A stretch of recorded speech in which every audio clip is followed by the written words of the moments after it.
اللہ سبحانہ تعالیٰ نے ہمیں اپنا ذکر کرنے کی تاکید کی ہے. یا ایھا آمنوا اذکروا اللہ ذکرا کثیرا وسبحوہ بکرۃ واصیلا. تو ہمارے لیے لازم ہے کہ ہم اس عمل کی طرف توجہ کریں ہر حال میں، چاہے نماز میں ہوں، چاہے نماز کے بعد ہوں، یا دیگر اوقات میں، جو اللہ تعالیٰ کو بے حد پسند ہے، اور وہ ہے اللہ کا ذکر. اور قرآن مجید کے بیشتر مقامات پر اللہ سبحانہ وتعالی نے اس کی تاکید کی ہے. ارشاد باری تعالیٰ ہے سورۃ قاف میں، پس آپ صبر کیجئے اس پر جو وہ کہتے ہیں، یعنی آپ کے مخالفین، اور سورج کے طلوع اور غروب ہونے سے قبل اپنے رب کی حمد کے ساتھ تسبیح کیجئے، اور رات کے اوقات میں اور سجدوں کے بعد بھی اس کی تسبیح کیجئے، یعنی نماز کے بعد بھی اللہ تعالیٰ کی تسبیح بیان کیجئے. یہاں پر جو خطاب ہے وہ نبی صلی اللہ علیہ وسلم سے ہے. فاصبر علی ما یقولون، یعنی آپ کے دشمن یہ مشرکین آپ کے خلاف جو باتیں کرتے ہیں، ان کی باتوں پر آپ صبر کیجئے.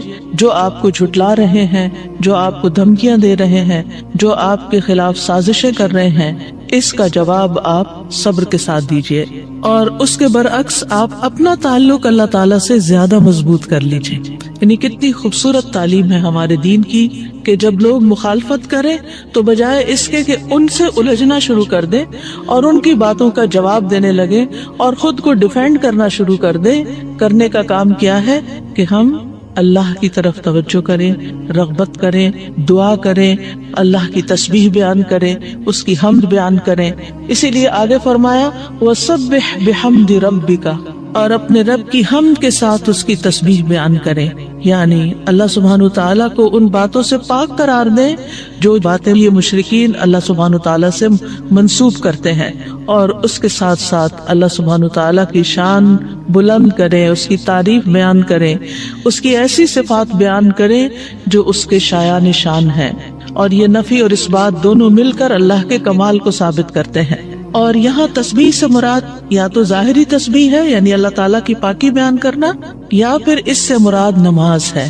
یعنی جب لوگوں کی باتیں تکلیف دے تو آپ اللہ سے نماز کے ذریعے مدد مانگیں. فاستعینوا بالصبر والصلاۃ. اور پھر قبل طلوع الشمس سے مراد فجر کی نماز جو سورج طلوع ہونے سے پہلے ہوتی ہے، اور قبل الغروب سے مراد ظہر اور عصر کی نمازیں ہیں. وَمِنَ اللَّيْلِ فَسَبِّحْهُ، اس سے مراد رات کی نماز یعنی عشاء اور تہجد کی نماز ہے. اور مغرب بھی رات کا ہی ایک حصہ ہو جاتا ہے کیونکہ سورج غروب ہو چکا ہوتا ہے. یعنی ان تمام احوال میں اللہ تعالیٰ کی تسبیح بیان کرے. اور تسبیح سے مراد یعنی سورج کے طلوع ہونے اور غروب ہونے سے پہلے جو تسبیحات ہمیں بتائی گئی ہیں وہ پڑھیں. اور اگر اس سے مراد نماز ہے تو پھر اس سے مراد نماز میں اللہ کا ذکر، اور اس کے علاوہ وادبار السجود، اور سجدوں کے بعد بھی. ایک معنی اس کا یہ ہے کہ نماز کے بعد کی تسبیحات کا اہتمام کیا جائے. بہت سے لوگوں کو دیکھا گیا وہ نماز پڑھتے بس اٹھ جاتے ہیں، تسبیح نہیں کرتے، جبکہ یہاں اللہ سبحانہ وتعالیٰ خاص طور پر حکم دے رہے ہیں کہ نماز کے بعد تسبیح بیٹھ کر کرنی چاہیے. یہ نماز کے بعد کا ذکر ہے. مجاہد ابن عباس سے روایت کرتے ہیں کہ اللہ تعالیٰ نے آپ صلی اللہ علیہ وسلم کو تمام نمازوں کے بعد تسبیح پڑھنے کا حکم دیا ہے، اور وہ اس آیت کی تشریح کر رہے تھے وہ ادبار السجود کی. مجاہد کہتے ہیں اس سے مراد فرض نماز کے بعد تسبیح کرنا. تو یہ نوٹ کر لیجئے کہ ساری نماز مکمل کرنے کے بعد نہیں بلکہ فرض نماز پڑھنے کے بعد تسبیح کریں. دوسرا معنی اس کا کیا کیا گیا ہے کہ فرض نماز کے بعد نفل نماز بھی پڑھیں، کیونکہ صبح عربی میں نفل نماز کے لیے بھی آتا ہے، یعنی فرض نماز کے بعد نفلی نماز بھی ادا کریں. اور تیسرا معنی اس کا کیا گیا ہے کہ مغرب کی نماز کے بعد 2 رکعت بھی پڑھیں، یعنی ان کو بھی تسبیح کا نام دیا گیا ہے. اسی طرح سورۃ الطور میں اللہ تعالیٰ فرماتے ہیں اور آپ اپنے رب کے حکم کے آنے تک صبر کیجئے، بس بے شک آپ ہماری نگاہوں کے سامنے ہیں. اور جس وقت آپ کھڑے ہوتے ہیں آپ اپنے رب کی حمد کے ساتھ تسبیح کیجئے، اور رات کو بھی اور ستاروں کے پلٹنے کے بعد بھی اس کی تسبیح کیجئے. یہاں بھی نبی صلی اللہ علیہ وسلم کو صبر کا حکم دیا گیا ہے کہ آپ اپنے رب کا حکم آنے تک صبر کرتے رہیں. فَإِنَّكَ بِأَعْيُنِنَا، آپ ہماری نگاہوں کے سامنے ہیں، آپ ہماری توجہ میں ہیں، ہماری نظروں میں ہے، ہمارے علم میں ہے، آپ ہماری حفاظت میں ہیں. یعنی عربی کے محاورے کے مطابق کوئی نگاہوں میں ہو کا مطلب یہ کہ ہم اس کی نگرانی کر رہے ہیں، حفاظت کر رہے ہیں، جس سے موسیٰ علیہ السلام کے بارے میں اللہ تعالیٰ نے فرمایا وَلِتُسْنَ عَلَىٰ عَيْنِي، تاکہ آپ کی پرورش میری آنکھوں کے سامنے کی جائے، یعنی میری حفاظت اور حراست کے ساتھ۔ اور وَسَبِّحْ بِحَمْدِ رَبِّكَ حِينَ تَقُومُ، اس کا معنی ہے کہ جب آپ مجلس سے اٹھیں تو تسبیح کریں، جب نیند سے اٹھیں تو تسبیح کریں، جب نماز کے لیے اٹھیں تو تسبیح کریں، اور نماز میں بھی تسبیح کریں۔ اور اسی طرح تسبیح کے دو اور معنی بھی کیے گئے ہیں کہ رکوع اور سجدوں میں تسبیح کریں، اور پھر دعائے استفتاح میں تسبیح کریں، سبحانک اللہم و بحمدک، یہاں بھی تسبیح ہے۔ تو آپ دیکھ رہے ہیں کہ ہم دن میں کتنی بار اللہ سبحانہ وتعالیٰ کی تسبیح بیان کرتے ہیں۔ وَمِنَ اللَّيْلِ فَسَبِّحُوا، رات میں بھی تسبیح کریں، اور اس سے مراد رات کی نماز، رات کی تسبیح ہے، جیسے بیڈ پہ جاتے ہوئے تسبیحات فاطمہ نبی صلی اللہ علیہ وسلم نے حضرت فاطمہ کو سکھائی تھی تاکہ ان کی تھکاوٹ دور ہو جائے۔ نماز کے علاوہ بھی تسبیح کرتے رہنا چاہیے۔ ادبار النجوم کے بھی 3 معنی ہیں۔ ایک معنی کیا گیا ہے فجر سے پہلے کی 2 رکعتیں پڑھنا۔ نبی صلی اللہ علیہ وسلم یہ رکعتیں نہ سفر میں چھوڑتے تھے نہ گھر میں، کبھی بھی آپ نے یہ سنت نماز نہیں چھوڑی۔ اور پھر اسی طرح اس سے مراد فجر کی 2 رکعات بھی لی گئی، اور نماز کے بعد کی تسبیح بھی مراد ہے۔ ان دونوں آیات سے پتہ چلتا ہے کہ نماز کے بعد بھی ذکر کرنے کی اہمیت اور ضرورت ہے، جس سے بہت سے لوگ غافل ہوتے ہیں۔ قرآن مجید میں اللہ تعالیٰ فرماتے ہیں فَإِذَا قَضَيْتُمُ الصَّلَاةَ فَاذْكُرُوا اللَّهَ قِيَامًا وَقُعُودًا وَعَلَى جُنُوبِكُمْ، پھر جب تم نماز پوری کر چکو تو اللہ کو کھڑے، بیٹھے اور اپنے پہلوؤں پر لیٹے ہوئے یاد کرو۔ یعنی بعض اوقات ایسا ہوتا ہے کہ آپ نماز پڑھ لیتے ہیں اور پھر سمجھتے ہیں کہ ہم اللہ کے ذکر سے فارغ ہو گئے اور اب ہم دنیا کے کام میں لگ جائیں۔ ہاں، دنیا کے کام 2-3 طرح سے ہی ہوتے ہیں، یا کھڑے ہو کے کوئی کام ہو رہا تھا، آپ کچن میں چلے جاتے ہیں، کوکنگ کر رہے ہیں، آپ اپنا ذکر جاری رکھیں، یا پھر آپ بیٹھ گئے ہیں اور بیٹھ کے کوئی کام کر رہے ہیں، تسبیح جاری رکھیں، ذکر جاری رکھیں۔ اور اسی طرح اگر آپ لیٹ گئے آرام کرنے کے لیے تو بھی ذکر جاری رکھیں، یعنی ہر حال میں اللہ تعالیٰ کا ذکر کرتے رہیں۔ اسی طرح سورہ جمعہ میں اللہ تعالیٰ فرماتے ہیں فَإِذَا قُضِيَتِ الصَّلَاةُ فَانتَشِرُوا فِي الْأَرْضِ وَابْتَغُوا مِن فَضْلِ اللَّهِ وَاذْكُرُوا اللَّهَ كَثِيرًا لَعَلَّكُمْ تُفْلِحُونَ، پھر جب نماز پوری کر لی جائے تو زمین میں پھیل جاؤ اور اللہ کے فضل سے تلاش کرو، یعنی اپنے دنیا کا کام کاروبار کرو اور اللہ کو بہت یاد کرو، یعنی اپنے بزنس آورز میں بھی، اپنی جاب پر بھی اللہ کو نہیں بھولنا۔ کیوں؟ لعلکم تفلحون، تاکہ تم فلاح پاؤ، کامیاب ہو جاؤ۔ اسی طرح اللہ سبحانہ وتعالی رمضان کے روزے مکمل کرنے کے بعد کس چیز کا حکم دیتے ہیں؟ وَلِتُكْمِلُوا الْعِدَّةَ وَلِتُكَبِّرُوا اللَّهَ عَلَى مَا هَدَاكُمْ وَلَعَلَّكُمْ تَشْكُرُونَ، اور تاکہ تم تعداد پوری کرو، اور تاکہ تم اللہ کی بڑائی بیان کرو، تکبیرات بڑھو، اور اس پر کہ اس نے تم کو ہدایت بخشی، اور تاکہ تم شکر ادا کرو۔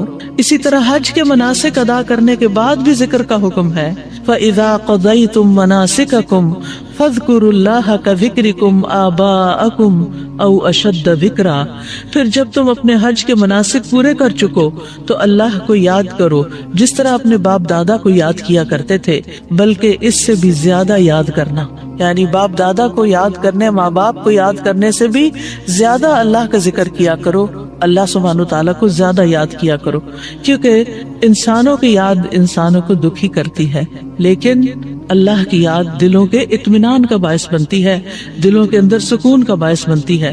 الا بذکر اللہ تطمئن القلوب، خبردار اللہ کے ذکر سے دلوں کو اطمینان نصیب ہوتا ہے۔ تو آپ نے دیکھا کہ تمام عبادات کے بعد ذکر کا حکم ہے، تسبیح کا حکم ہے، تکبیر کا حکم ہے۔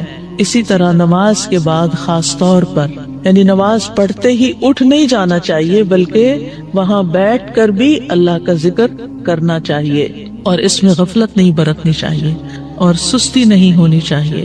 بعض لوگ سلام پھیرتے ہی سنت پڑھنے کے لیے کھڑے ہو جاتے ہیں، جیسے آج کل تراویح میں جلدی ہوتی ہے لوگوں کو، تو بس فرض نماز پڑھی، آیت الکرسی کا بھی ٹائم نہیں ملتا کہ جلدی سے سنت کا ہوتا ہے کہ اگر آیت الکرسی پڑھنے بیٹھ گئے تو سنت رہ جائے گی، امام صاحب تراویح شروع کر دیں گے۔ میں سوچتی ہوں کہ جب گھر سے نکل ہی آئے اللہ کی یاد کے لیے تو کم از کم مسنون مستحب طریقے سے ہی ہم ساری عبادات کریں تاکہ وہ دل کو پھر اطمینان بھی نصیب ہو۔ بہرحال ایک نماز کے بعد فوراً اگلی نہیں شروع کر دینی چاہیے، اس کے بیچ کے وقفے میں اللہ کا ذکر کرنا چاہیے۔ نبی صلی اللہ علیہ وسلم فجر کی نماز کے بعد طلوع آفتاب تک نماز کی جگہ بیٹھے رہتے تھے، اور فجر ارلی شروع کرتے تھے، اندھیرے میں شروع کرتے تھے، اور فجر پڑھنے کے بعد بیٹھے رہتے اور ذکر کرتے رہتے۔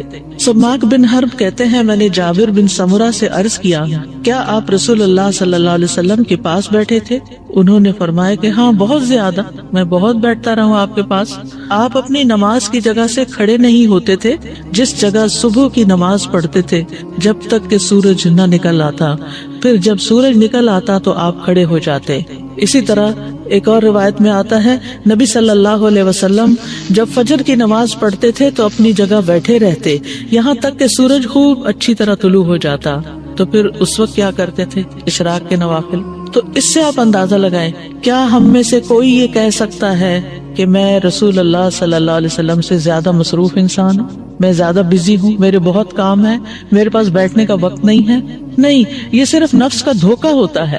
نفس ہمیں دھوکہ دیتا ہے کہ دیکھو پہلے تم اٹھے ہو تہجد کے لیے، پھر تم نے پڑھی نماز اور پھر پڑھے اذکار، اور اب تم پھر بیٹھ کے اور انتظار کرو، اٹھو کچھ اور کام کرو، اچھا میرا وہ کام بھی ہے، میرا وہ کام بھی ہے، اور اس طرح ہم اپنے آپ کو تسلیاں دے کر اپنی جگہ سے اٹھ جاتے ہیں اور ذکر میں کوتاہی کر جاتے ہیں، جبکہ مستحب یہی ہے کہ اسی جگہ بیٹھ کر چاہے آپ تلاوت قرآن کریں، چاہے آپ صبح شام کے اذکار، یہی وقت ہے ان کا سورج نکلنے سے پہلے، اور حفاظت کے لیے جو پڑھتے ہیں وہ انہی اوقات میں پڑھے جاتے ہیں۔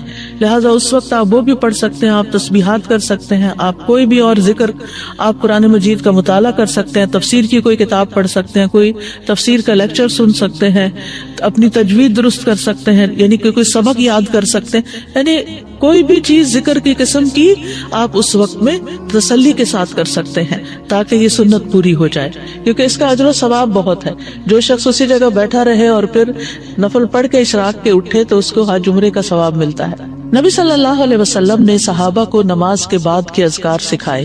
ابن تیمیہ رحمہ اللہ کہتے ہیں کہ نبی صلی اللہ علیہ وسلم جب لوگوں کو نماز پڑھاتے تھے تو آپ سلام پھیرنے کے بعد دعا نہیں کرتے تھے، اور نہ صحابہ ایسا کرتے تھے، نہ صبح کی نماز میں، نہ عصر کی نماز میں، نہ دیگر نمازوں میں، بلکہ آپ سے ثابت ہے کہ آپ اپنا چہرہ اصحاب کے طرف کر لیتے، یعنی پلٹ کے واپس بیٹھ جاتے، اللہ کا ذکر کرتے اور ان کو سکھاتے تھے۔ یعنی اذکار اور دعا میں تھوڑا سا فرق ہے، دعائیں زیادہ سے زیادہ سلام پھیرنے سے پہلے کر لیتے تھے، اور جو اذکار ہوتے تھے جیسے تسبیحات ہیں یا صبح شام کے اذکار ہیں یا باقی اذکار ہیں وہ بعد میں کر لیتے تھے، جیسے لا الہ الا اللہ وحدہ لا شریک لہ، اور اسی طرح دیگر اذکار جو ہیں۔ اور سلام پھیرنے کے بعد اللہ کا ذکر کرنا یعنی زیادہ مستحب ہے، اگرچہ دعا بھی کر سکتے ہیں، یعنی منع نہیں ہے۔ بعض علماء یہ کہتے ہیں کہ نبی صلی اللہ علیہ وسلم نے جو دبر الصلاۃ کا لفظ استعمال کیا نماز کے پیچھے، تو اس سے مراد نماز کے بعد بھی ہے۔ حضرت عائشہ کہتی ہیں کہ نماز کے بعد کے اذکار شیشے کو صاف کرنے کے بعد اس کو چمکانے کی طرح ہے، یعنی نماز میں آپ نے اپنی صفائی کر لی اور اب بعد کے اذکار کے جو آپ کو اور زیادہ چمکا رہے ہیں۔ نماز نور ہے، یہ دل کو صاف کر دیتی ہے، دل کو روشن کر دیتی ہے، جیسے کہ شیشے کو صاف کیا جاتا ہے، اور نماز کے بعد ذکر کرنا ایسا ہے جیسا کہ شیشے کو چمکایا جاتا ہے۔ فرشتے بھی دعائیں کرتے ہیں۔ رسول اللہ صلی اللہ علیہ وسلم نے فرمایا، جب تک تم اپنے مصلی پر جہاں تم نے نماز پڑھی تھی بیٹھے رہو اور ریا خارج نہ کرو، گیس پاس نہ کرو، تو فرشتے تم پر برابر درود بھیجتے رہتے ہیں۔ یعنی اگر کوئی شخص فجر کی نماز پڑھ کے اپنے وضو کی حالت میں سورج نکلنے تک بیٹھا رہتا ہے تو آپ اپنے لیے بھی ذکر کر رہے ہیں اور فرشتے بھی آپ کے لیے دعائیں کر رہے ہیں۔ کیا دعا کرتے ہیں؟ اللہم اغفر لہ، اللہم ارحمہ، اے اللہ اس کی مغفرت فرما، اے اللہ اس پر رحم فرما۔ اور یہ اس وقت تک ہوتا رہتا ہے جب تک وہ وضو توڑ کر فرشتوں کو تکلیف نہ پہنچائے، یعنی جب گیس پاس ہوتی ہے اور اس کی اسمیل سے پھر فرشتوں کو تکلیف ہوتی ہے، تو فرشتے جو ہیں وہ پیاز کی اسمیل اور لہسن کی اور جسم سے نکلنے والے، اگر پسینہ بہت آ رہا ہے اور کپڑے نہیں آپ تبدیل کرتے، رات کے کپڑوں میں ہی اٹھ کے نماز شروع کر دیتے ہیں اور اس اسمیلی کپڑے ہوتے ہیں، تو اس سے فرشتے آپ سے دور رہتے ہیں۔ اور اسی طرح اگر یعنی خوراک میں کوئی ایسی چیز ہے کہ آپ کی گیس میں بہت اسمیل ہے، تو یہ چیز بھی فرشتوں کو تکلیف دیتی ہے اگر آپ مصلی پر بیٹھے ہیں یا آپ ذکر کی حالت میں ہیں۔ پھر اس وقت ذکر کرنا جو ہے اولاد اسماعیل سے غلام آزاد کرنے سے افضل عمل ہے، خاص طور پر اگر ہم لا الہ الا اللہ وحدہ لا شریک لہ والی تسبیح پڑھتے ہیں۔ ابو امامہ سے مروی ہے، رسول اللہ صلی اللہ علیہ وسلم نے فرمایا، سورج طلوع ہونے تک میں بیٹھ کر اللہ تعالیٰ کا ذکر کروں، اس کی بڑائی، اس کی حمد و تسبیح اور تحلیل کروں، یہ مجھے اولاد اسماعیل میں سے 2 غلام آزاد کرنے سے زیادہ محبوب۔ یعنی اس وقت کا ذکر ایسا ہے جیسے آپ نے اتنا بڑا صدقہ بھی کر دیا۔ اسی طرح عصر کے بعد سورج غروب ہونے تک ذکر کرنا مجھے اولاد اسماعیل میں سے 4 غلام آزاد کرنے سے زیادہ محبوب ہے۔ یعنی عصر پڑھ کر بھی آپ مغرب تک ذکر کر سکتے ہیں، اگر عام دنوں میں نہیں تو آپ جمعے کے دن تو کر ہی سکتے ہیں، کیونکہ اس دن دعائیں قبول ہوتی ہیں۔ لیکن عموماً ہم اپنی غفلت اور سستی کی وجہ سے کوئی اور کام شروع کر دیتے ہیں اور ہم ان قیمتی اوقات کی قدر نہیں کرتے، ہماری پرائرٹیز نہیں ہوتی۔ یعنی انسان کو جب پتہ چلتا ہے کہ یہ بزنس کا پیک آور ہے تو وہ کیا کرتا ہے، اس وقت کہیں اور سیر کو چلا جاتا ہے؟ نہیں، اس وقت وہ سارے کام چھوڑ کر اس کام کی طرف متوجہ ہو جاتا ہے جو اس کو سب سے زیادہ فائدہ دینے والا ہے۔ تو اسی طرح بعض سلف صالحین کہتے ہیں کہ ہم نے جمعے کے دن عصر کے بعد مغرب تک جو دعا کی ہماری قبول ہوئی۔ یعنی یہ قبولیت دعا کا خاص وقت ہوتا ہے، جیسے صبح کا وقت بکرتن نماز فجر سے لے کر سورج نکلنے تک کا ہے، بڑا ہی قیمتی وقت ہے ذکر اذکار کے لیے۔ اسی طرح عصر کی نماز سے لے کر مغرب تک کا وقت بھی بڑا ہی قیمتی ہے۔ تو اس میں آپ دیکھیے، خصوصاً آج کل آپ روزے سے ہیں، روزہ دار کی بھی دعا قبول ہوتی ہے، اور اس میں بھی امت کے نیک لوگوں کا طریقہ یہی رہا ہے کہ وہ روزہ کھلنے سے پہلے سارے کام چھوڑ دیتے تھے اور ذکر اذکار میں مصروف ہو جاتے تھے، دعائیں کرنے میں مصروف ہو جاتے تھے۔ تو آپ بھی اپنے لیے کچھ پلان اس طرح کریں کہ جمعے کا دن اور ہم کم از کم رمضان کا مہینہ عصر کا وقت جو ہے اس سے پہلے اپنے کام ختم کر کے مصلی پہ بیٹھے یا کرسی پہ بیٹھے، یا لیٹنا چاہتے تو لیٹ جائیں، کیونکہ پہلی آیت یہی بتائی گئی تھی نا کہ آپ کھڑے یا بیٹھے یا لیٹے ہر حال میں اللہ کا ذکر کر سکتے ہیں۔ الذین یذکرون اللہ قیاما وقعودا وعلی جنوبہم، وہ جو اللہ کا ذکر کرتے ہیں کھڑے، بیٹھے اور لیٹے، جس بھی پوزیشن میں آپ کرنا چاہیں آپ ذکر کر سکتے ہیں، اور اس میں تسبیح کیجئے، حمد و ثنا کیجئے اللہ تعالیٰ کی، اور دعائیں مانگیے۔ اور الحمدللہ ہمارے پاس کتابوں کی شکل میں دعاؤں کا اتنا پیارا ذخیرہ ہے، جو مسنون اوتھینٹک دعائیں قرآن و سنت سے ہم نے جمع کی ہے۔ اگر زبانی یاد ہے تو بہت ہی اچھا کہ دل لگا کے زبانی پڑھے، اور اگر زبانی یاد نہیں تو ان کو کھول لیجئے اور پڑھنا شروع کر دیجئے، اور صرف پڑھتے نہ جائیں۔ اس وقت کوئی قرات کا وقت نہیں ہے، یہ مانگنے کا وقت ہے۔ دیکھ دیکھ کر اس طرح پڑھیں دعا کو جیسے آپ مانگ رہے ہیں اللہ تعالیٰ سے، تو انشاءاللہ آپ کے دین، دنیا، آخرت کے سارے مسائل حل ہوں گے، اور ایک پرامن پرسکون زندگی بسر کریں گے اگر ان اوقات کی آپ قدر کر لیں۔ کیونکہ جو قبولیت کے اوقات ہیں ان کو گنوانا نہیں چاہیے، ان کو ہاتھ سے جانے نہیں دینا چاہیے۔ آپ صبح فجر کے وقت مثلاً اگر رمضان میں ہر روز 1 سپارہ پڑھتے ہیں، آدھا سپارہ فجر کے بعد پڑھ لیں، آدھا سپارہ عصر کے بعد پڑھ لیں، تو اس طرح بیلنس بھی ہو جائے گا، آپ کا دل نہیں گھبرائے، کیونکہ ہمارا نفس جو ہے نا وہ اتنا آزاد منشا کہ وہ کہیں ایک جگہ بیٹھنے کی قید قبول نہیں کرتا، وہ بار بار ہمیں کہتا ہے اچھا فون چیک کر لو، اچھا وہ کر لو، وہ کر لو، اور توجہ یکسوئی سے ہمیں ذکر اذکار نہیں کرنے دیتا۔ تو اس کو ٹیم کرنے میں، اس کو ڈسپلن کرنے میں وقت لگے گا، لیکن ونس ایک دفعہ آپ عادی ہو گئے، آپ نے اس گھوڑے کو قابو کر لیا، آپ نے اس کو بٹھا لیا، جیسے دوسرے بچوں کو بٹھانے میں مشکل ہوتی ہے لیکن جب بیٹھ جاتے ہیں پھر بیٹھ جاتے ہیں، تو پھر انشاءاللہ آپ دیکھیں گے کہ آپ کے لیے یہ گھڑیاں بڑی پر لذت ہو جائیں گی، آپ ان گھڑیوں کو انجوائے کریں گے، آپ کا اور زیادہ دل چاہے گا کہ کاش یہ اور لمبی ہو جائیں۔ اچھا روزہ کھل گیا، ابھی تو میرا یہ بھی اور یہ بھی ٹارگٹ پورا نہیں ہوا۔ پھر اسی طرح یہ ہے کہ رسول اللہ صلی اللہ علیہ وسلم نے فرمایا، جو شخص فجر کی نماز جماعت کے ساتھ پڑھنے کے بعد بیٹھ کر اللہ کا ذکر کرتا رہے یہاں تک کہ سورج نکل آئے، پھر 2 رکعتیں پڑھے، اس کے لیے 1 حج اور عمرے کا ثواب ہے۔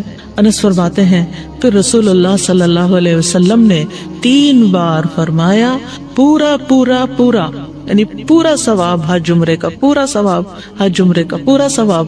یعنی آپ سوچئے کہ حج عمرہ کرنا کوئی آسان کام ہے؟ مشکل کام ہے، جس میں مال بھی انوالو، آپ کے ایفرٹ بھی، آپ کا گھر چھوڑنا بھی، سب کچھ. لیکن اگر آپ کو ایک مصلی پہ بیٹھ کے اتنا بڑا اجر و ثواب ملتا ہے تو اور کیا چاہیے. صرف بات ہے اپنے نفس کو منانے کی، اپنے دل کو اور اپنے آپ کو ڈسپلن کرنے کی. اور ایک دفعہ آپ نے شروع کر لیا اور اگر نہیں ہو پا رہا تو اللہ سے دعا کریں کہ اللہ تعالیٰ توفیق دے دے، اللہ تعالیٰ آسان کر دے، تو انشاءاللہ آپ کے لیے آسانی بھی ہو جائے گی. پھر اسی طرح نبی صلی اللہ علیہ وسلم نے فرمایا، اللہ تعالیٰ فرماتا ہے کہ میں اپنے بندے کے ساتھ ہوتا ہوں جب وہ مجھے یاد کرتا ہے اور میری یاد میں اپنے ہونٹ ہلاتا ہے. اور ایسے لوگ جو ذکر میں آگے ہوتے ہیں وہ درجات میں بھی بہت آگے ہیں، سبقت لے جانے والے ہیں، فالسابقون السابقون ہیں.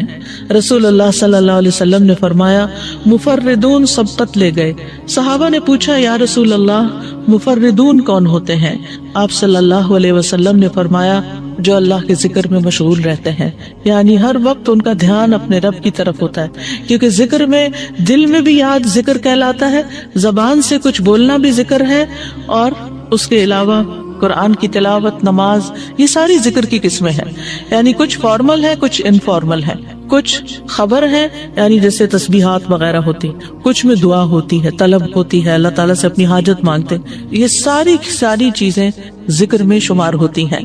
اب آ جاتے ہیں ہم نماز کے بعد کے اذکار کے متعلق، اور یہ اذکار بھی آپ کو اس کتاب میں ملیں گے. نماز کے اذکار یعنی نماز کے اندر کے ذکر بھی اور نماز کے بعد کے بھی.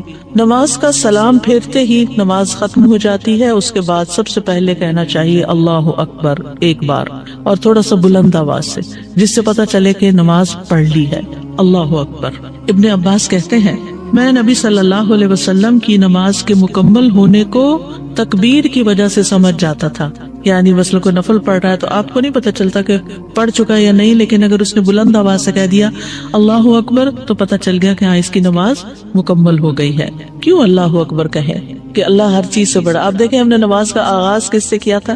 اللہ اکبر سے کیا تھا، اور نماز میں کئی بار ہم نے اللہ اکبر کہا. اور اب نماز کے اختتام پر بھی اللہ اکبر، رمضان کے اختتام پر بھی اللہ اکبر، یعنی اللہ کی تکبیر بیان کرنا. اللہ سبحانہ وتعالیٰ قرآن مجید میں فرماتے ہیں اتل ما اوحی الیک من الکتاب واقم الصلاۃ ان الصلاۃ تنہی عن الفحشاء والمنکر ولذکر اللہ اکبر واللہ یعلم ما تصنعون. کتاب میں سے جو آپ کی طرف وحی کیا گیا ہے اس کی تلاوت کیجیے اور نماز قائم کیجیے. بے شک نماز بے حیائی اور برائی سے روکتی ہے، اور یقیناً اللہ کا ذکر تو سب سے بڑی چیز ہے، اور اللہ کو معلوم ہے جو کچھ تم کرتے ہو. تو اللہ کا ذکر سب سے بڑی چیز، اور اس ذکر میں اللہ کو سب سے بڑا قرار دینا سب سے بڑی چیز. اور نبی صلی اللہ علیہ وسلم اور پھر صحابہ کا طریقہ بھی یہی تھا کہ آپ فرض نمازوں کے بعد ذکر کرتے اور آوازیں بلند کرتے، یعنی نماز کے بعد کا ذکر جو ہے اس میں آواز اونچی ہوتی ہے. ابن عباس اس بات سے معلوم کر لیتے کہ لوگوں نے سلام پھیر لیا ہے کیونکہ وہ ان کے ذکر کی آواز سنتے تھے. یعنی مطلب یہ ہے کہ نماز کے بعد اللہ اکبر بھی اونچی آواز میں، استغفر اللہ استغفر اللہ استغفر اللہ یہ بھی ذرا اونچی آواز میں. یعنی ایک ہوتا ہے سری ذکر یعنی دل ہی دل میں پکارنا، اور ایک ہوتا ہے جہری جس میں یہ ذکر جو نماز کے بعد ہوتا ہے اس کو تھوڑا اونچی آواز میں کرنا چاہیے. اور جس طرح وتر ختم ہونے کے بعد سبحان الملک القدوس سبحان الملک القدوس سبحان الملک القدوس ذرا اونچی آواز میں کہنا چاہیے. تو نبی صلی اللہ علیہ وسلم اس ذکر کو ہمیشہ اونچی آواز میں کرتے تھے. ٹھیک ہے، یعنی آپ کی اقتداء، آپ کی پیروی ہر معاملے میں یہ عبادت کے درجات کو بڑھا دیتی ہے.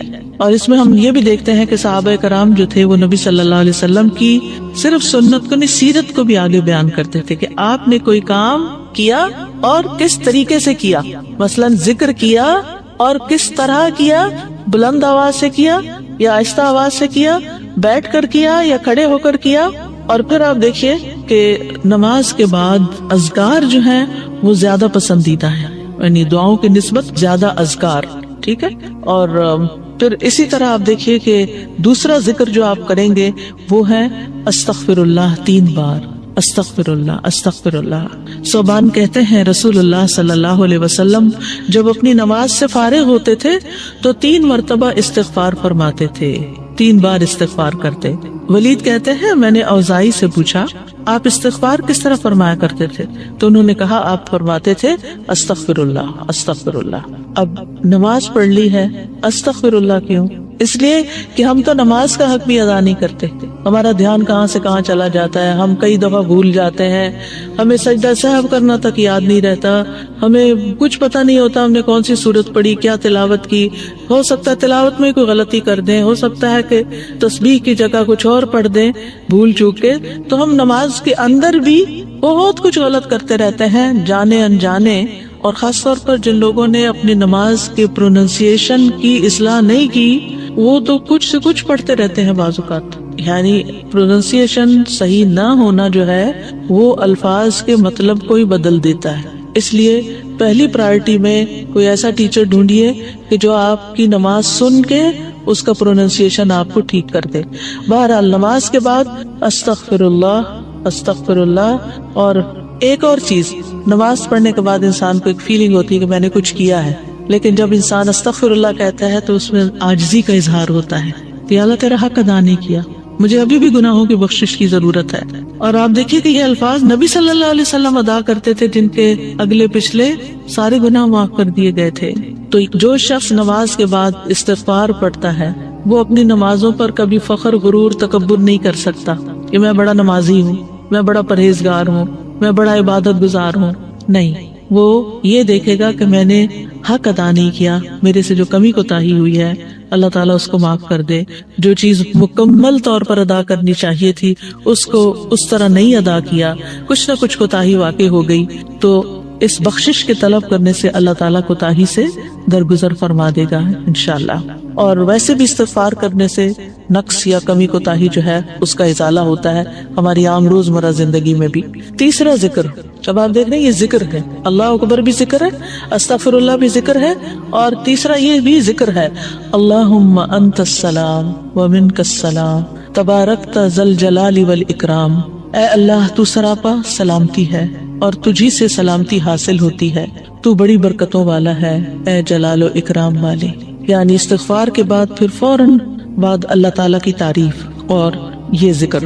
السلام جو ہے یہ اللہ تعالیٰ کے ناموں میں سے ایک نام ہے جس کا مطلب یہ ہے کہ اللہ تعالیٰ ہر طرح کی آفات سے، عیبوں سے، ہر طرح کے نقص سے سلامت ہے. کوئی چیز اس کو نقصان نہیں دے سکتی، نہ لوگوں کی باتیں جو اللہ تعالیٰ کے خلاف کرتے ہیں، یا لوگوں کے گمان، یا لوگوں کی نافرمانیاں اور گناہ اور عبادت نہ کرنا، اللہ کا حکم نہ ماننا. اللہ تعالیٰ کو کوئی چیز نقصان نہیں دیتی، وہ سلامت ہے، اس کو کسی کی ضرورت ہی نہیں ہے.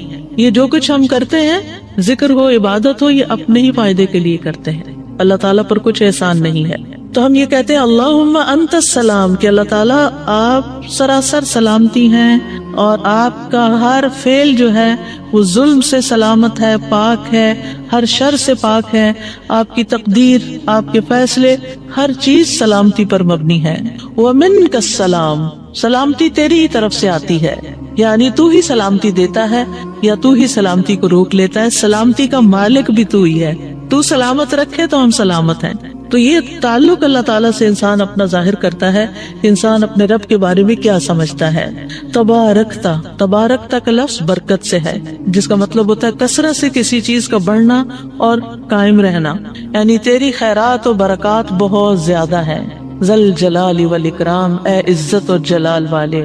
جلال کا مطلب ہے عظمت، بڑائی، اور اکرام کا مطلب ہے احسان. یعنی تو اپنے بندوں کو عزت و اکرام دیتا ہے، اپنے رسولوں کو، اپنے انبیاء کو اور اپنے صالح بندوں کو تو ہی عزت اور اکرام اور برکتیں عطا کرتا ہے. ساری نعمتیں تیری ہی طرف سے ہیں. اور یہ کتنا خوبصورت ذکر ہے جو ہم ہر نماز کے بعد کرتے ہیں، یا جو نہیں کر رہے انہیں لازماً کرنا چاہیے کہ اللہ سبحانہ وتعالیٰ سے ہم اپنے اچھے گمان کا اظہار کرتے ہیں اور ایک طرح سے انڈائریکٹلی سلامتی اور برکت طلب بھی کرتے ہیں. اب دیکھیے عموماً ہم جب کسی چیز کے اندر فائدہ دیکھتے ہیں تو ہم خیر اس سے وابستہ کر لیتے ہیں. یہ ہے تو کام ہوگا، یہ نہیں تو کام ہی نہیں ہوگا۔ مثلاً آپ کوئی قلم خریدتے ہیں اور اس سے لکھنا شروع کرتے ہیں اور آپ کو اچھا لگتا ہے، یا آپ اس سے جو لکھنا چاہتے تھے آرٹیکل یا کوئی چیز یا نوٹس اپنے تو بڑے اچھے لکھ پاتے ہیں، تو آپ کہنے لگتے ہیں یہ قلم بڑا مبارک ہے۔ ٹھیک ہے بھائی، قلم اچھا ہے، فائدہ دے رہا ہے آپ کو، لیکن اصل تو اللہ نے آپ کے لیے یہ وسیلہ بنایا کہ اس نے آپ تک یہ پہنچایا۔ تو اصل برکت اور خیر اور سلامتی کا منبع اللہ رب العزت کی ذات ہے۔ چیزوں کے ساتھ مت چمٹ جائیے اور ان پر اتنے ڈیپینڈنٹ نہ ہو جائیں کہ اللہ کو بھول جائیں اور اللہ تعالیٰ کی نعمت اور اللہ تعالیٰ کا احسان یاد نہ کریں۔ تو اس لیے ہر نماز کے بعد ہم اس بات کا اقرار کرتے ہیں کہ ساری برکتیں تیری ذات سے ہیں یا رب، ساری سلامتی تیری طرف سے ہے یا رب، عزت اور اکرام تیری ہی طرف سے ہے یا رب، تو ہی جس کو چاہے اس پر احسان فرماتا ہے، لہٰذا ہم یہ سب کچھ تجھ سے ہی طلب کرتے ہیں۔ پھر آپ دیکھیے چوتھا ذکر ہے لا الہ الا اللہ وحدہ لا شریک لہ لہ الملک ولہ الحمد وہو علی کل شیء قدیر۔ یہ بھی آپ 3 بار پڑھ سکتے ہیں، یہ بھی ذکر ہے، یعنی 3 مرتبہ اللہ تعالیٰ کی توحید کا اقرار۔ مغیرہ بن شعبہ جو وحی کے کاتب تھے، ان سے مروی ہے کہ معاویہ رضی اللہ عنہ نے مغیرہ کو لکھا کہ کوئی حدیث جو آپ نے رسول اللہ صلی اللہ علیہ وسلم سے سنی ہو وہ مجھے لکھ کر بھیجیں۔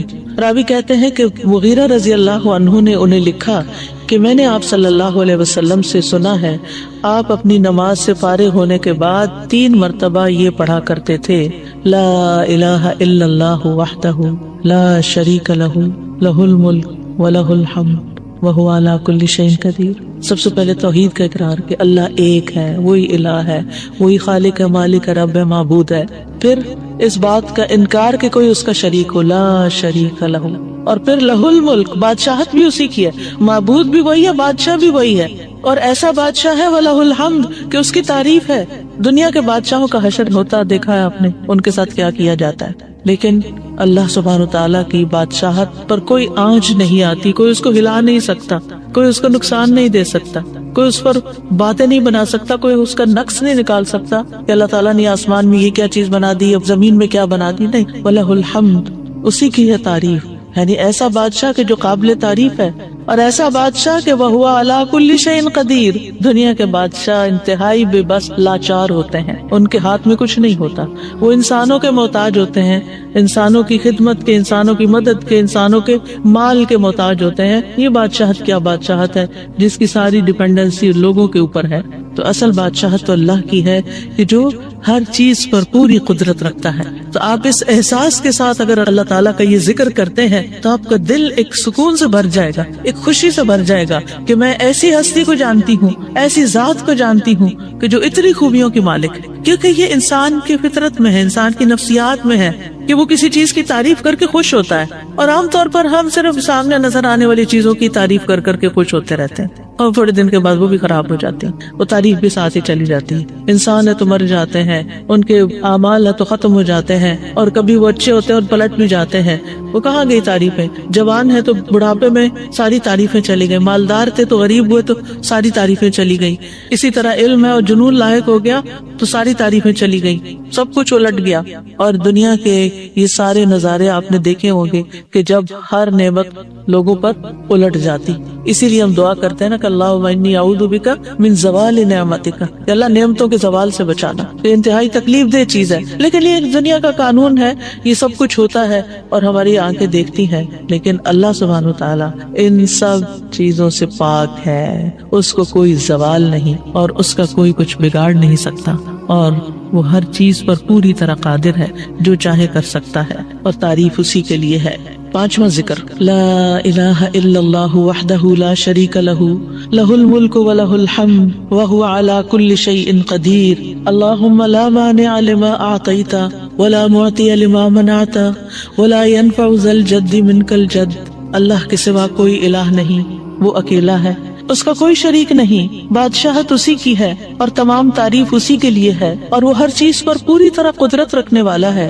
اے اللہ، جو کچھ تو نے دیا ہے اسے کوئی روکنے والا نہیں، اور جو کچھ تو نے روک دیا اسے کوئی دینے والا نہیں، اور کسی مالدار کو تیری بارگاہ میں اس کا مال نفع نہیں پہنچا سکتا۔ ابتدا میں تو وہی اللہ کی توحید بیان ہوئی، اس کی بادشاہت اور اس کی حمد کا ذکر ہے اور اس کی قدرت کا ذکر ہے، اور اس کے بعد کہ جو اللہ نے دیا جو وہ دینا چاہتا ہے اسے کوئی روک نہیں سکتا. یہاں بھی آپ دیکھیں مانگ کچھ نہیں رہی، یہ ذکر ہے، یہ دعا نہیں، یہ کیا ہے؟ ذکر ہے. اور جو کچھ تو نے روک دیا کوئی دے ہی نہیں سکتا. اور سارے ہی مالدار فقیر ہیں، اور خاص طور پر تیرے سامنے فقیر ہے. یا ایھا الناس انتم الفقراء الی اللہ واللہ هو الغنی الحمید. اے لوگو تم سب اللہ کے فقیر ہو، اللہ کے محتاج ہو، اور اللہ ہی غنی، مالدار اور وہی قابل تعریف ہے. واللہ هو الغنی الحمید. ٹھیک ہے. نبی صلی اللہ علیہ وسلم جب سلام پھیرتے تھے تو یہ دعا پڑھا کرتے تھے یا یہ ذکر کیا کرتے تھے. اور اس میں آپ دیکھیے کہ یہ جو عقیدہ ہے نا کہ اللہ روکے تو کوئی دے نہیں سکتا، یہ انسان کو بڑا اطمینان دے دیتا ہے. اگر کوئی چیز، کوئی خیر آپ کی طرف آنے سے رکی ہوئی ہے تو وہ اللہ ہی نے روکی ہوئی ہے، آپ پر رحمت کی وجہ سے. بدگمان نہ ہو، اس سے کسی وجہ سے رکی ہوئی ہے. آپ کسی کی کوئی اچھی چیز دیکھتے ہیں، کسی کا مینشن دیکھتے ہیں تو سوچتے ہیں کتنا خوش قسمت ہے، کتنے بڑے گھر میں رہتا ہے. کسی کے پاس فراری دیکھتے ہیں تو آپ کہتے ہیں واہ کتنا خوش قسمت ہے. لیکن آپ کو نہیں پتا کہ یہی چیزیں اس کے لیے کتنی بڑی آزمائش بنی ہوئی ہیں، آپ نہیں جانتے. اور اگر اللہ نے آپ کو نہیں دی تو آپ کو بہت سے شر سے محفوظ رکھا ہو. تو اللہ کا روکنا بھی خیر کا باعث ہوتا ہے. یہ سبق پکا کر لیں کہ جب اللہ تعالیٰ کوئی چیز نہیں دیتا یا دیر سے دیتا ہے یا روک لیتا ہے اور کوئی چارہ نہیں ہوتا، آپ کہتے ہیں میری کوئی دعا قبول نہیں ہو رہی، میرا کوئی طریقہ کام نہیں آ رہا، تو اس میں بھی کوئی خیر ہوتی ہے. کیونکہ جو اللہ نے مقدر میں لکھا ہے وہ پہنچ کے رہے گا.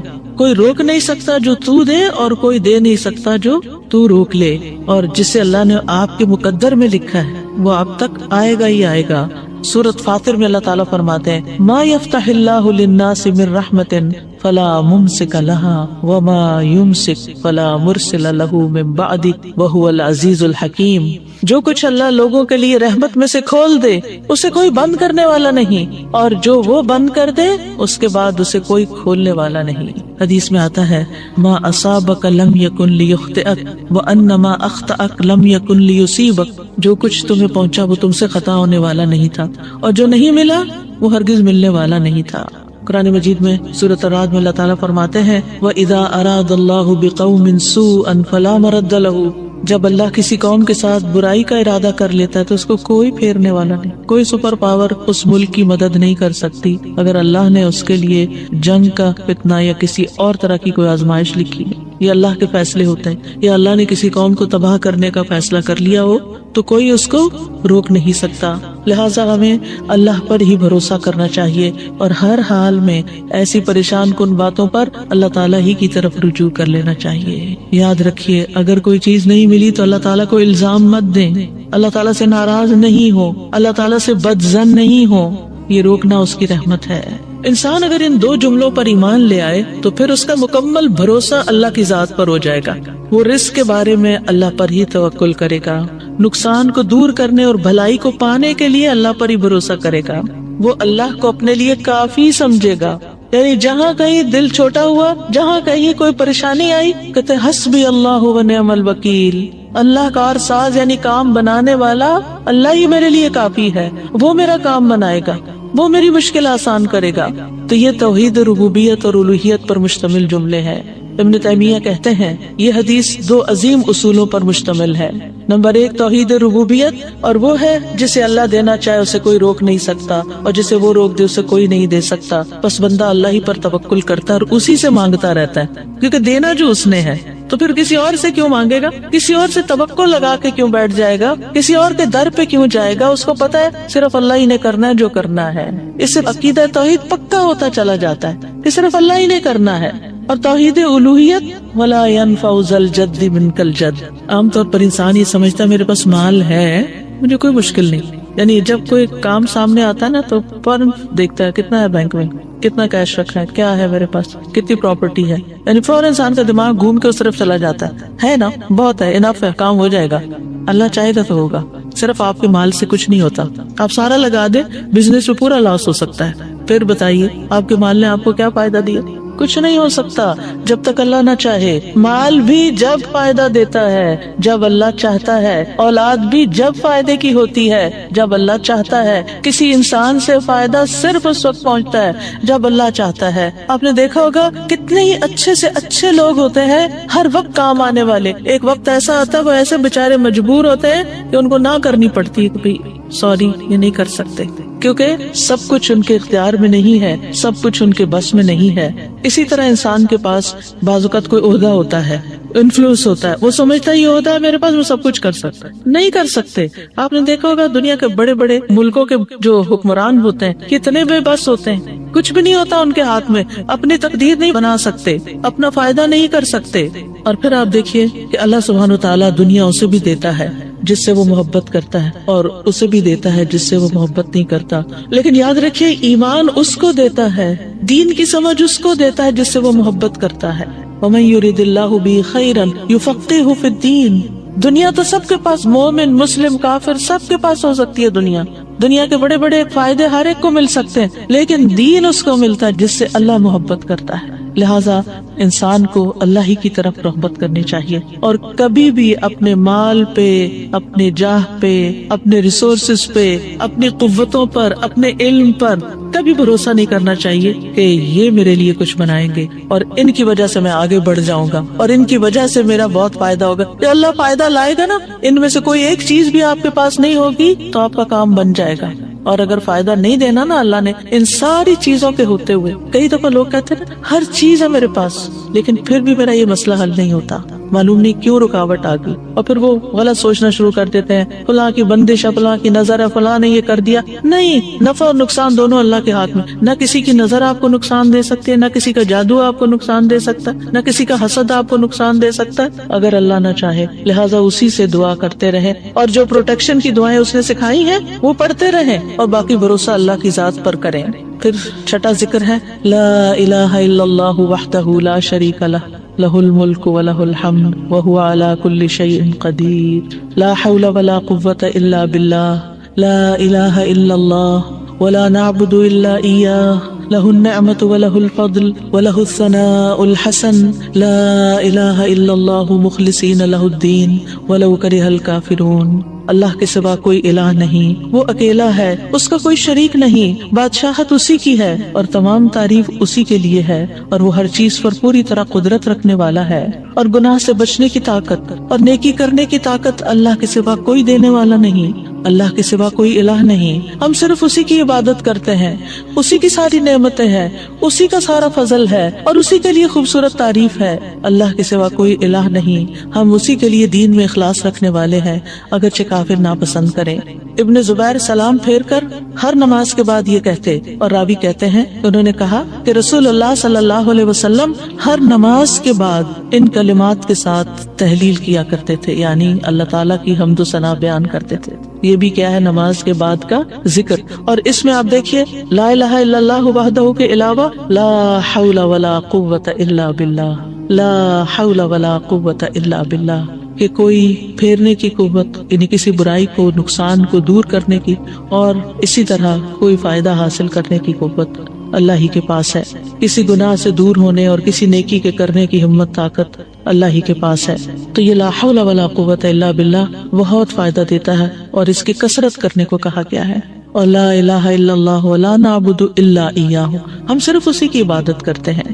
لہ النعمت وَلَهُ الْفَضْلُ وَلَهُ الثَّنَاءُ الْحَسَنُ، نعمت بھی اور فضل بھی اور اچھی تعریف سب اللہ ہی کے لیے ہے، اور ہم مخلص ہو کر اللہ کی عبادت کرتے ہیں، مخلصین لہ الدین لا الہ الا اللہ وَلَوْ كَرِهَ الْكَافِرُونَ، اگرچہ کافر ناپسند کریں، ان کو ہماری توحید اچھی نہ لگے، لیکن پھر بھی ہم صرف ایک اللہ ہی کو مانتے ہیں۔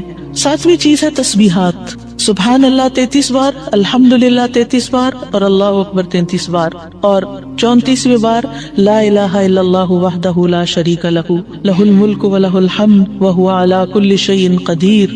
ہر نماز کے بعد ان تسبیحات کو پڑھنے کی فضیلت کیا ہے؟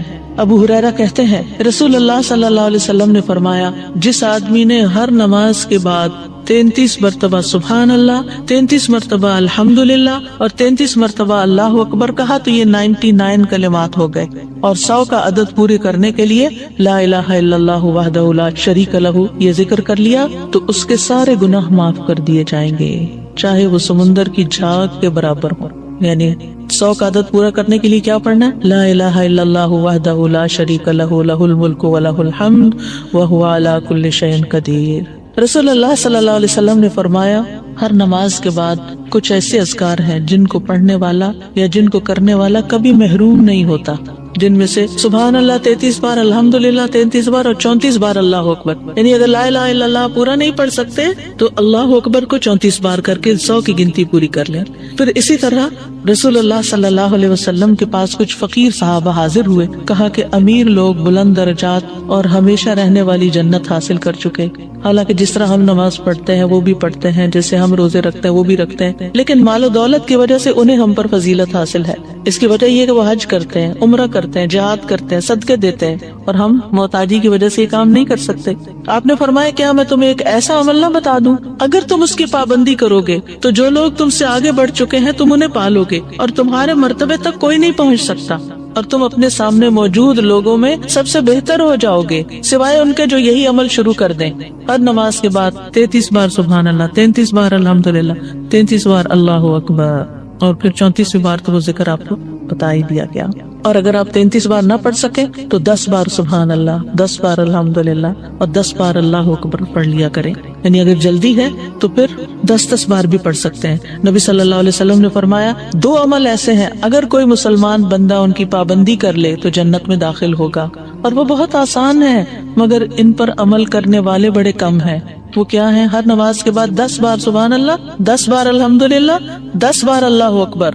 فرمایا زبان کی ادائیگی کے اعتبار سے تو 150 بار ہے، یعنی 5 نمازوں میں 10 بار، اور ترازو میں 1500 ہوں گے.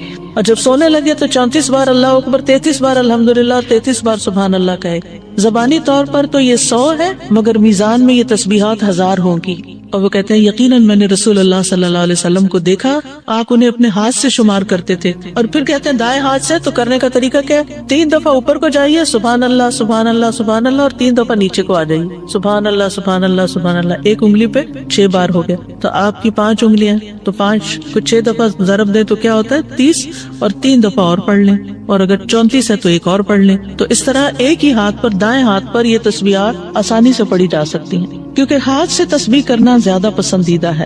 حضرت عبداللہ بن عمر کہتے ہیں میں نے رسول اللہ صلی اللہ علیہ وسلم کو دیکھا، آپ داہنے ہاتھ کی انگلیوں پر تسبیح کو شمار کرتے تھے، اور آپ نے صحابیات کو حکم دیا تھا کہ وہ اللہ کی تکبیر، تقدیس، تحلیل کی پابندی اختیار کریں اور اپنی انگلیوں پر شمار کریں، کیونکہ ان سے سوال ہوگا اور یہ بلوائی جائیں گی. قیامت کے دن ہاتھ بولیں گے، تو اگر ان پہ تسبیح آپ پڑھتے ہیں تو یہ بول کے بتائیں گے ہم تو اللہ کا ذکر کرتے رہے. 8ویں چیز ہے آیت الکرسی. اللہ لا الہ الا هو الحی القیوم لا تأخذه سنة ولا نوم له ما في السماوات وما في الأرض من ذا الذي يشفع عنده إلا بإذنه يعلم ما بين أيديهم وما خلفهم ولا يحيطون بشيء من علمه إلا بما شاء وسع كرسيه السماوات والأرض ولا يؤوده حفظهما وهو العلي العظيم. پورا اللہ کا تعارف ہے. اللہ وہ ہے کہ اس کے سوا کوئی معبود نہیں، وہ زندہ ہے، ہر چیز کو قائم رکھنے والا ہے، نہ اسے کچھ اونگ پکڑتی ہے اور نہ کوئی نیند. اسی کا ہے جو کچھ آسمانوں میں ہے اور جو کچھ زمین میں ہے. کون ہے جو اس کے پاس اس کی اجازت کے بغیر سفارش کرے؟ وہ جانتا ہے جو کچھ ان کے سامنے اور جو کچھ ان کے پیچھے ہے، اور وہ اس کے علم میں سے کسی چیز کا احاطہ نہیں کر سکتے مگر جتنا وہ چاہے. اس کی کرسی آسمانوں اور زمین کو سمائے ہوئے ہے، اور اسے ان دونوں کی حفاظت یعنی آسمان اور زمین کی حفاظت تھکاتی نہیں، اور وہی سب سے بلند، سب سے بڑا ہے. ہر نماز کے بعد آیت الکرسی پڑھنے کی فضیلت یہ ہے کہ جو شخص نماز کے بعد اس کو پڑھ لیتا ہے اور اس نماز کے بعد اس کی ڈیتھ ہو جاتی ہے تو فرمایا اس کو موت کے علاوہ کوئی چیز جنت میں جانے سے نہیں روک سکتی. مر گیا تو سیدھا جنت میں. یہ قرآن مجید کی سب سے افضل آیت ہے. ابو ذر غفاری کہتے ہیں میں مسجد حرام میں داخل ہوا اور رسول اللہ صلی اللہ علیہ وسلم کو اکیلے دیکھ کر آپ کے پاس آ کے بیٹھ گیا. میں نے کہا یا رسول اللہ صلی اللہ علیہ وسلم کون سی آیت افضل ہے جو آپ پہ نازل ہوئی؟ آپ نے فرمایا آیت الکرسی. کرسی کے مقابلے میں 7 آسمان اس طرح ہے جیسے بیابان زمین میں کوئی چھلا گرا پڑا ہو، اور پھر کرسی کے مقابلے میں عرش کا حجم اتنا ہے جیسے اس چھلے کے مقابلے میں بیابان کا وجود. اور یہ قرآن مجید کی سب سے عظیم آیت بھی ہے. ابی ابن کعب سے روایت ہے ایک مرتبہ نبی صلی اللہ علیہ وسلم نے ان سے پوچھا اللہ کی کتاب میں سب سے عظیم آیت کون سی ہے؟ انہوں نے کہا اللہ اور اس کا رسول ہی زیادہ جانتے ہیں. آپ نے یہ سوال کئی مرتبہ دہرایا تو ابی ابن کعب نے کہا آیت الکرسی. یہ سن کر آپ نے فرمایا ابو المنذر تمہیں تمہارا علم مبارک ہو، اس ذات کی قسم جس کے ہاتھ میں میری جان ہے عرش کے پائے کے پاس یہ اللہ بادشاہ کی پاکیزگی بیان کرتی ہوگی، اس کی ایک زبان اور دو ہونٹ ہوں گے، یعنی جو لوگ اس پڑھیں گے وہ ان کے حق میں ایک طرح سے گواہ ہوگی۔ 9ویں چیز جو نماز کے بعد پڑھنی چاہیے وہ ہے معوذات، سورۃ الاخلاص، سورۃ الفلق، سورۃ الناس۔ پہلی سورت میں اللہ تعالیٰ کی توحید بیان ہوئی ہے، دوسری سورت میں انسان کو پناہ مانگنے کے لیے کہا گیا ہے، کہہ دیجئے میں مخلوق کے رب کے پناہ پکڑتا ہوں اس چیز کے شر سے جو اس نے پیدا کی، اور اندھیری رات کے شر سے جب وہ چھا جائے، اور گرہوں میں پھونکنے والیوں کے شر سے، اور حسد کرنے والے کے شر سے جب وہ حسد کرے۔ انہی چیزوں کا خوف رہتا ہے نا، کوئی جادو کر دے گا، کوئی حسد کر لے گا۔ ہر نماز کے بعد پڑھیں گے، کس وقت وہ کرے گا؟ اس کو تو آپ موقع ہی نہیں دے رہے کہ وہ جادو کرے یا آپ سے حسد کرے۔ ہر 2 نمازوں کے بیچ میں جو کوئی ایسا فتنہ فساد آیا اس کا ازالہ ہوتا چلا جائے گا۔ عقبہ بن عامر کہتے ہیں کہ رسول اللہ صلی اللہ علیہ وسلم نے مجھے حکم دیا تھا کہ میں ہر نماز کے بعد معوذات پڑھا کروں، یعنی یہ تینوں صورتیں پڑھا کروں۔ 10ویں چیز ہے ربی اعنی علی ذکرک و شکرک و حسن عبادتک، اللہ کے ذکر، اس کے شکر اور اچھی عبادت پر اللہ کی مدد مانگنا۔ معاذ بن جبل کہتے ہیں کہ رسول اللہ صلی اللہ علیہ وسلم نے میرا ہاتھ پکڑا اور فرمایا، اے معاذ، اللہ کی قسم میں تم سے محبت کرتا ہوں۔ کتنے خوش قسمت تھے معاذ رضی اللہ عنہ۔ میں نے عرض کیا، یا رسول اللہ صلی اللہ علیہ وسلم، میں بھی آپ سے محبت کرتا ہوں۔ تو رسول اللہ صلی اللہ علیہ وسلم نے فرمایا، تم پابندی سے ہر نماز میں یہ دعا مانگا کرو، رب اعنی علی ذکرک و شکرک و حسن عبادتک۔ معاذ رضی اللہ عنہ جو ہیں 33 سال کی عمر میں امواس کے طاعون میں شہید ہو گئے تھے۔ He was only 33 years old۔ ان کا مقام کیا تھا؟ آپ کی بشارت کے مطابق وہ جنت میں علماء کے قائد ہوں گے، یعنی علماء امت کے جو عالم ہیں ان کو جنت کی طرف لیڈ کر رہے ہوں گے۔ کس وجہ سے آپ صلی اللہ علیہ وسلم نے ان سے محبت کا اظہار کیا؟ علم کی وجہ سے، علم کے حریص تھے اور نیکی کے کاموں میں آگے آگے، اور اتنی چھوٹی عمر میں عین جوانی کے وقت فوت بھی ہو گئے، اور کتنا بڑا درجہ اور مقام پا گئے۔ ہمیں آج تک یہ سمجھ نہیں آتی کہ کون سے کام ایسے کریں کہ جس سے اللہ کی محبت ملے، جس سے اللہ کا قرب نصیب ہو، اور جس سے ہمیں رسول اللہ صلی اللہ علیہ وسلم کی محبت اور آپ کی شفاعت نصیب ہو۔ تو یہ ایک دعا ہے ان دعاؤں میں سے جو آپ نے خاص طور پر حضرت معاذ کا ہاتھ پکڑ کے، قسم کھا کے، محبت کا اظہار کر کے آپ کو یہ دعا سکھائی۔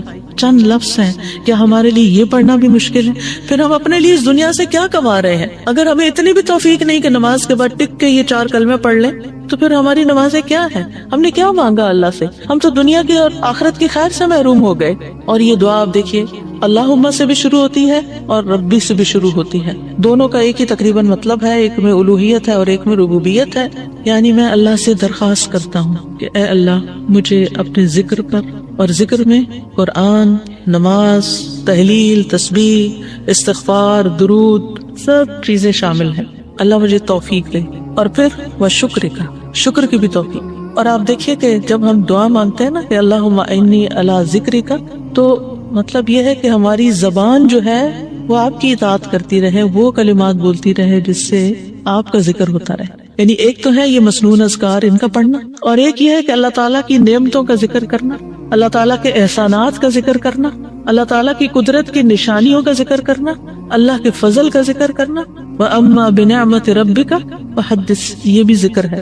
آپ اپنے بچوں کے ساتھ بات کر رہے ہیں اور اللہ تعالیٰ کے بارے میں کوئی بات کر رہے ہیں، دین کے بارے میں کوئی بات کر رہے ہیں، تو یہ بھی ذکر میں شمار ہوا۔ تو اللہ مجھے توفیق دے، آئین اللہ میری مدد کر، کیونکہ ہمارے پاس وقت بھی ہوتا ہے، ہمارے پاس صلاحیت بھی ہوتی ہے، لیکن ہم توجہ نہیں کرتے، ہم کرتے نہیں ہیں کام، کیونکہ توفیق نہیں ہوئی نا۔ تو ہر نماز کے بعد، چونکہ فرض کے بعد دعا قبول ہوتی ہے، تو یہ دعا مانگنے کو کہا گیا۔ اور بعض کہتے ہیں اس کو سلام پھیرنے سے پہلے بھی پڑھ سکتے ہیں، جیسے ربی جعلنی پڑھتے ہیں، یا اور کل جو میں نے آپ کو دعائیں بتائی تھی آخر میں نماز کے اختتام پر سلام سے پہلے، وہ سب مسنون اذکار تھے، لیکن علماء نے اس کے علاوہ جیسے ربی جعلنی مقیم الصلاۃ، یہ نبی صلی اللہ علیہ وسلم نے نہیں سکھائی ہمیں کہ نماز کے بعد ضروری یہی پڑھی جائے، لیکن علماء نے کہا کہ جیسے اللہ کی حمد و ثنا ہوتی ہے تشہد میں، پھر اس کے بعد درود شریف ہے، اور پھر اس میں والدین کا اور اولاد دونوں کے لیے دعا ہے، تو یہ پڑھ لیں۔ اس کے علاوہ جو چاہے قرآنی اور مسنون دعا یہاں بیٹھ کے پڑھیں، کیونکہ نماز کے اندر دعا مانگنا نماز کے بعد کی دعا سے افضل ہے، قبولیت کے زیادہ چانسز ہیں، جس سے اکثر لوگ غافل ہیں۔ سلام پھیرنے سے پہلے اللہم انی اسألک الجنۃ واعوذ بک من النار 3 دفعہ یہ پڑھ لیں، جو آپ کا دل چاہے پڑھیں، بس اردو میں نہیں، عربی میں یاد کریں کچھ دعائیں، قرآنی دعائیں، مسنون دعائیں اس وقت پڑھتے رہیں۔ تو پھر دوسرا ہے وہ شکر کا. شکر کہاں سے ادا ہوتا ہے؟ زبان سے بھی ہوتا ہے، لیکن اس کا اصل مقام دل ہے، وہ دل سے اٹھتا ہے. ذکر کی بات کر کے ہم نے کہا کہ یا اللہ ہماری زبان کو اپنی اطاعت کی توفیق دے، اور شکر کی بات کر کے ہم نے کہا کہ اللہ ہمارے دل کو اپنے ذکر کی توفیق دے، اپنی یاد کی توفیق دے، اور شکر ادا کرنے کی توفیق دے. یعنی میں ساری ظاہری اور باطنی نعمتوں پر اللہ کا شکر ادا کرنے کی توفیق مانگتا ہوں. یہ مطلب ہے اس دعا کا. زبان کا شکر کیا ہے؟ کہ بندہ اللہ کی نعمتوں کا ذکر کرتا ہے. اور اعضاء سے شکر کیا ہے؟ کہ بندہ اللہ کی اطاعت کے کام کرتا ہے. کیونکہ اللہ تعالیٰ نے آل داؤد کو کیا کہا تھا؟ اعملوا آل داؤد شکرا وقلیل من عبادی الشکور. اے داؤد کے گھر والو، شکر ادا کرنے کے لیے عمل کرو، اور میرے بندوں میں کم ہی شکر گزار ہے. اللہ کا شکوہ ہے بندوں سے، کم ہی شکر گزار. کیوں؟ اس لیے کہ شیطان نے کہا تھا وَلَا تَجِدُ أَكْثَرَهُمْ شَاكِرِينَ، انسانوں کی اکثریت کو آپ شکر کرنے والا نہیں پائیں گے. اور وَلَقَدْ صَدَّقَ إِبْلِيسُ ظَنَّهُ، ابلیس نے اپنا گمان سچ پایا کہ بندوں کو شکر سے ہٹا دیا. تو شکر کی توفیق مل جائے تو پھر شکر ادا کیا جائے. اور یہ شکر کا سلسلہ تو کہیں ختم ہوتا ہی نہیں، کیونکہ اتنی نعمتیں ہیں کہ ہم گن ہی نہیں سکتے. ابن رجب کہتے ہیں کہ دین میں یا دنیا میں اللہ کی ہر نعمت جو بندے کو حاصل ہوتی ہے، اس میں نعمت کا شکر ادا کرنے کی ضرورت ہوتی ہے. پھر جو شکر کی توفیق ملتی ہے اس پر بھی شکر ادا کرنے کی ضرورت ہے. یعنی شکر پر بھی شکر، یہ ایک اور نعمت ہے، اس میں دوبارہ شکر ادا کرنے کی ضرورت ہے. پھر دوبارہ شکر کیا تو ایک اور نعمت مل گئی، اب کیا ہے؟ ایک اور دفعہ شکر کریں. اور یہ سلسلہ ہمیشہ جاری رہتا ہے. یعنی شکر کا سلسلہ کبھی ختم نہیں ہونا چاہیے، شکر کرتے ہی چلے جائیں. وحسن عبادتک، اور اپنی خوبصورت عبادت کی توفیق عطا فرما. اور خوبصورت عبادت اسی وقت ہو سکتی ہے جب اس میں اخلاص ہو، اور نبی صلی اللہ علیہ وسلم کی اتباع ہو، اطاعت ہو. اطاعت اعضاء سے کی جاتی ہے، یعنی ہمارے اعضاء، ہاتھ پاؤں، ہمارا جسم یہ عبادت میں مشغول ہوتا ہے. بعض اوقات ہم ڈھیروں عبادت کر لیتے، ڈھیر سارے نفل پڑھ لیتے، بہت کچھ کر لیتے، لیکن اس کو کوئی کوالٹی نہیں ہوتی. یہاں یہ نہیں کہا گیا کہ کثیر عبادتک، یہاں کیا کہا گیا؟ حسن عبادتک. یا اللہ خوبصورت عبادت کی توفیق دے. امام ابن تیمیہ کے بارے میں آتا ہے کہ جب وہ قید ہوئے تو اپنے سجدوں میں یہ دعا پڑھا کرتے تھے، اللہم اعنی علی ذکرک و شکرک و حسن عبادتک. کیونکہ اللہ کی توفیق کے بغیر ہم یہ کام نہیں کر سکتے. جس کی زندگی میں ذکر آ گیا، جس کی زندگی میں شکر آ گیا، اور جس کی زندگی میں خوبصورت عبادت آ گئی، وہ خوش قسمت ترین انسان، اس کو سبھی کچھ مل گیا. اور جو ان چیزوں سے محروم ہے پھر ہر خیر سے محروم ہے، چاہے دنیا کی قارون جیسی دولت اس کے پاس کیوں نہ ہو، پوری دنیا اس کی فین ہو، اس کی تعریفیں کرے اور اس کی فدائی شدائی ہو، کوئی فائدہ نہیں ہے. ایک اور دعا ہے رب قنی عذابک یوم تبعث عبادک. اے میرے رب مجھے اس دن کے عذاب سے بچانا جس دن تو اپنے بندوں کو اٹھائے گا. 3 بار یہ دعا. پہلا ہمیں اس دن کے عذاب سے بچانا جس دن تو اپنے بندوں کو اٹھائے گا. ایک دفعہ بھی پڑھی جا سکتی، 3 دفعہ کی شرط نہیں ہے. برا بن عازب کہتے ہیں جب ہم رسول اللہ صلی اللہ علیہ وسلم کے پیچھے نماز پڑھتے تھے تو ہم آپ کی دائیں طرف کھڑے ہونے کو پسند کرتے تھے تاکہ آپ ہماری طرف رخ کر کے متوجہ ہوں. برا کہتے ہیں میں نے آپ کو فرماتے ہوئے سنا، یعنی آپ پلٹ رہے تھے اور کہہ رہے تھے رب قنی عذابک یوم تبعث عبادک. یہ رات کو سوتے ہوئے پڑھا کریں اور نمازوں کے بعد بھی کہ اللہ اس دن کے عذاب سے بچا لینا جس دن تو بندوں کو دوبارہ پیدا کرے گا. 13 اللہم اغفر لی ما قدمت وما اخرت وما اسررت وما اعلنت وما اسرفت وما انت عالم به منی انت المقدم وانت المؤخر لا الہ الا انت. اے اللہ میرے وہ گناہ بخش دے جو میں پہلے کر چکا، جو میں نے بعد میں کیے، اور جو چھپے ہوئے کیے اور جو ظاہر میں کیے، اور جو میں حد سے بڑھا رہا اور وہ جن سے تو مجھ سے زیادہ باخبر ہے. تو ہی نیکی اور خیر میں آگے کرنے والا اور پیچھے کرنے والا ہے، تیرے سوا کوئی معبود نہیں. نبی صلی اللہ علیہ وسلم سلام پھیرنے کے بعد یہ دعا پڑھا کرتے تھے، یعنی اس دعا کے بارے میں ثابت ہے کہ سلام کے بعد پڑھا کرتے تھے. تو اللہم اغفر لی ما قدمت. بات یہ ہے کہ جو نیک لوگوں کی نیکیاں ہوتی ہیں وہ مقربین کے گناہ شمار ہوتے ہیں، یعنی ان کا سٹینڈرڈ اور ہائی ہوتا ہے نا، ان کی کوالٹی اور اچھی ہوتی ہے. تو اس لیے نبی صلی اللہ علیہ وسلم کے گناہ کوئی نہیں تھے کہ جس کے لیے آپ بخشش مانگتے تھے. ایک تو ہمیں سکھانے کے لیے، اور دوسرا یہ ہے کہ نیکیوں میں سے جو کم درجے کی نیکیاں ان پر بھی. وما اخرت، اور جو عبادت مجھ سے تاخیر ہوئی، کوتاہی ہوئی، جو میں نے لیٹ کی، جس کا حق ادا نہیں کیا. وما اسررت، جو میں نے چھپایا، جو میرے دل میں وسوسے اور خیالات آئے. بعض اوقات نماز کے اندر وسوسے آنا شروع ہو جاتے ہیں، تو یا اللہ تو اس کو بھی معاف کر دے. وما اعلنت، اور جو میں نے ظاہراً کیے، یعنی وہ اقوال افعال جو سب کے سامنے، لوگوں کے سامنے کوئی بری مثال پیش کی، یعنی یہ نبی صلی اللہ علیہ وسلم کے نہیں، ہمارے لیے ہے کہ ہم بعض اوقات ایسی بات کر جاتے ہیں، ایسا کام کر جاتے ہیں جو دوسروں کو پٹ آف کر دیتا ہے نیکی کے کاموں سے، یا ان کو دین سے ہٹا دیتا ہے، یا اور اسی طرح کی غلطیاں ہم کرتے ہیں. اور پھر آپ دیکھیے کہ نبی صلی اللہ علیہ وسلم کی ہمبلنس بھی اس سے پتہ چلتی ہے کہ کتنے آپ ہمبل تھے، کہ سارا کچھ کر کے، بہترین عبادت کر کے پھر بخشش بھی مانگ رہے ہیں. اور پھر آپ دیکھیے کہ وما اسرفت، ہر معاملے میں ہم حد سے پار ہو جاتے ہیں، خوشی میں، غم میں، بے صبری میں، ہر چیز میں. تو اس کی بھی دعا ہے یہ کہ اللہ جہاں بھی میں حد لمٹ کراس کر رہا ہوں، اللہ مجھے وہ کراس کی ہوئی لمٹ کے آگے جو غلط کام کیا ہے مجھ سے تو وہ بھی معاف کر دے.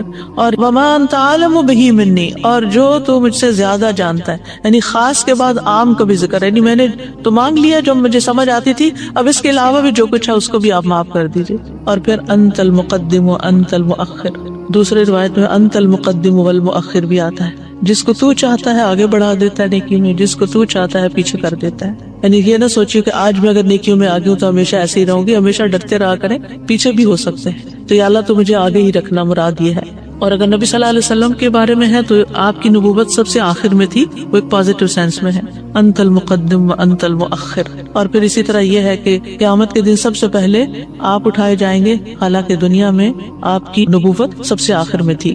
تو یہ اللہ تعالیٰ کا فیصلہ ہوتا ہے، جس چیز پر وہ چاہتا ہے اپنے بندوں کو اتارتا ہے، جس کو چاہتا ہے آگے بڑھاتا ہے، جس کو چاہتا ہے عزت دیتا ہے، جس کو چاہتا ہے ذلت دیتا ہے، اور بندوں کے ایک دوسرے پر درجات ہیں. نمبر 14 سبحانک اللہم و بحمدک استغفرک و اتوب الیک. یہ مجلس کے اختتام پر بھی اور نماز کی دعاؤں کے اختتام پر بھی، پاک ہے تو اے اللہ، تیری ہی حمد ہے، میں تجھ سے بخشش مانگتا ہوں، تیری ہی طرف میں رجوع کرتا ہوں. یہ اچھے عمل پر مہر لگانے والے کلمات ہیں. حضرت عائشہ سے روایت ہے کہ رسول اللہ صلی اللہ علیہ وسلم جب کسی مجلس میں بیٹھتے یا نماز پڑھتے یا کچھ کلمات پڑھتے، حضرت عائشہ نے ان کے بارے میں پوچھا تو آپ نے فرمایا اگر کسی شخص نے اس مجلس میں اچھی باتیں کی ہوں گی تو یہ کلمات قیامت تک ان باتوں کے لیے مہر بن جائیں گے، اور اگر اس نے اس مجلس میں کوئی فضول بات کی ہے تو یہ اس کے لیے کفارہ بن جائیں گے. اور اس کے دیگر روایات بھی ہیں، یعنی دیگر طرق بھی ہیں اس دعا کے. اور پھر ایک اور دعا، رب اغفر لی وتب علی انک انت التواب الغفور، اے اللہ تو مجھے بخش دے اور میری توبہ قبول کر، بے شک تو بہت توبہ قبول کرنے والا، بہت بخشش فرمانے والا ہے.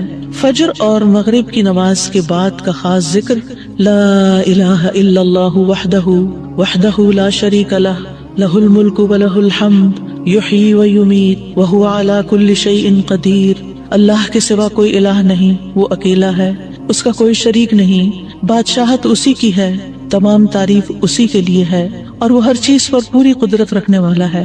اور سلام کے بعد تشہد کی حالت میں اگر آپ بیٹھے بیٹھے یہ ذکر کرتے ہیں، یعنی مصلی سے اٹھنے سے پہلے یہ ذکر کرتے ہیں، تو نبی صلی اللہ علیہ وسلم نے فرمایا جس نے نماز مغرب اور صبح کی نماز کے بعد اتحیات میں اٹھنے سے پہلے اپنی ٹانگ کو دوہرا کیے ہوئے، یعنی جس پوزیشن میں آپ بیٹھے اسی پوزیشن میں بیٹھے بیٹھے 10 بار یہ ذکر کیا، اللہ تعالیٰ اس کے لیے 10 نیکیاں لکھ لیتا ہے، 10 گناہ اس سے دور کر دیتا ہے، 10 درجے اس کے بلند کر دیتا ہے.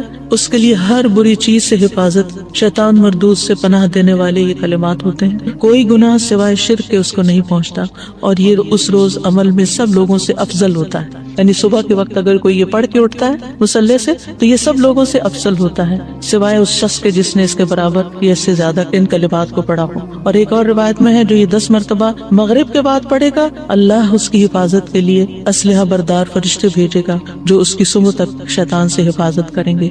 اللہ تعالیٰ سے دعا ہے کہ اللہ تعالیٰ ہمارے ان اعمال کو قبول کرے اور ہمیں اس ذکر کی توفیق دے. میں یہ پڑھتے ہوئے سوچ رہی تھی کہ جو شخص یہ ساری دعائیں پڑھے نماز کے بعد، اس کے پاس فضول کام کرنے کا کون سا وقت باقی بچے گا.